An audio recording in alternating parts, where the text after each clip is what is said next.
Meanwhile, up in heavenly Olympus, Aphrodite saw Psyche go up the mountain. She then spoke to her son, Eros.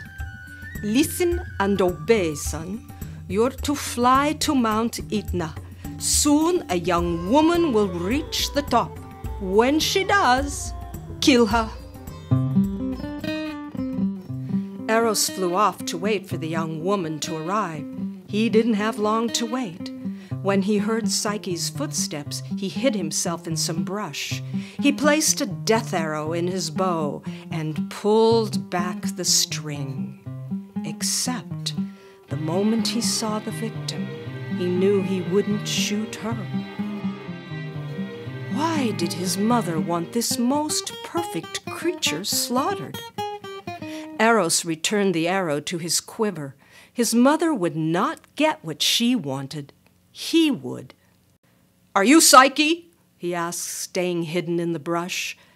Psyche turned toward the voice. "Yes." "Don't look. You're not to look at me. Just listen." Psyche turned away, her heart pounding hard in her chest. "Stay here. Wait. I'll return for you." Eros flew away to a meadow that he knew of. There he constructed a small palace. He furnished it with the finest things. When finished, he flew back to where Psyche patiently waited. "Close your eyes." Psyche obeyed. She felt a silk blindfold placed over her eyes. A silk cord was laid in her hand. This monster, thought Psyche, was genteel. Eros lightly tugged on the rope. Psyche followed. It wasn't long before they reached their destination and the blindfold was removed.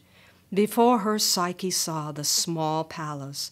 The voice told her to enter. She did. In the center of the large room was a table with food spread across it. "Eat," said Eros. Psyche was ravenous. She ate the delicious food and drank the lovely wine. "When you're finished, go to the bedroom. Wait there for your husband to arrive. Keep the bedroom dark. Keep your eyes closed." "Yes, I understand." When she had had her fill, Psyche did as instructed. The silk sheets of the bed were soft. She thought she should be scared. She wasn't. Soon she heard footsteps cross the dark room. She closed her eyes. She felt a body climb into the bed beside her. "Are you the monster who is to be my husband?" "I am your husband." Eros took Psyche into his arms. He was gentle, sweet, and passionate. Psyche forgot all about the monster idea. Fear deserted. Love invaded. The next morning, when Psyche awoke, her husband was gone. On the breakfast table, she found a note he had written her. "Remember to never look for me or at me. I'll return tonight."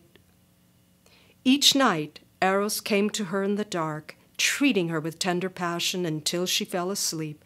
Each morning, Psyche awoke to find the sheets wrinkled, but empty of her lover. After some time, Psyche grew lonely. She wanted to go home for a visit. Her husband said she should. The very next day, she went home. Her parents were overjoyed to see their daughter lived. Psyche told them of her marriage. They knew they should ask questions, but they didn't. Sometimes not knowing is best. Psyche's sisters were another matter. They wanted to know everything. "Who is this husband? Where's he from? Who's his family?" "All I know is that he is gentle and kind and provides well for me." "Huh? Then why doesn't he show his face?" It's not that Psyche hadn't thought of that. It's just that she trusted the man. "You can't trust a man you can't see." "I trust his actions." "Silly girl, you better take a look at this guy. I bet he's ugly, ugly. Why, he is a monster, or worse, he may be one of Daddy's sworn enemies." Psyche hadn't thought of that. Now curiosity began to edge its way into her heart. Hide a lantern in the bedroom, and when he falls asleep, you take a look." On her way back to the palace, Psyche decided to follow her sister's advice. She would look at her husband. That night, when Eros slept, she took the hidden lantern and then held it high over him. How beautiful and perfect he was! She gasped. Her gasp woke up Eros. In an instant, Psyche knew she had gravely disappointed the god. He stood up, looked at her with pain in his eyes. Psyche cried out, but it was too late. He was gone. Psyche collapsed in tears.